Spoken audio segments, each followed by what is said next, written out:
સ્વરાની ચૂંટણી નજીક આવી રહી છે અને રાજનીતિમાં ગરમાવો આવી રહ્યો છે। માણસા નગરપાલિકાની ચૂંટણીમાં રાજનીતિ ગરમાઈ છે।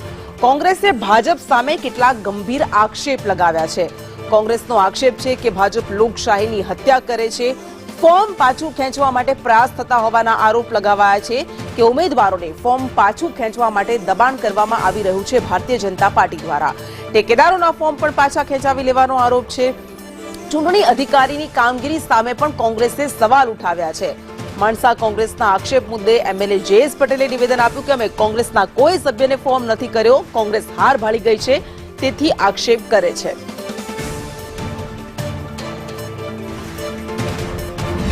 હજુ સુધી કોઈ કોંગ્રેસવાળા મિત્રને મારા તરફથી કોઈ ફોન કર્યો નથી અને કોઈ વાતચીત થઈ નથી। કોંગ્રેસવાળા મિત્રો આ માણસાના વિકાસને જોઈ, પબ્લિકનો મૂડ જોઈ અને બધાને ખબર છે કે અહીંયા આપણે એક પણ સીટ આવે એવી નથી, એટલે પાણી પહેલાં પાળ બાંધવાનું કામ કરી રહ્યા છે કે ભાઈ કોઈના ઉપર આક્ષેપ કરવો। બાકી તમને કહી દઉં કે કોઈ ભાજપવાળો અહીંયા 28 સીટ ભાજપની વિજયી થવાની છે, એટલે અમારા આ કરવાનો કોઈ ઈરાદો નથી ને અમે આ કરીએ પણ નહીં, કારણ કે લોકશાહીની અંદર દરેકને લડવાનો અધિકાર છે।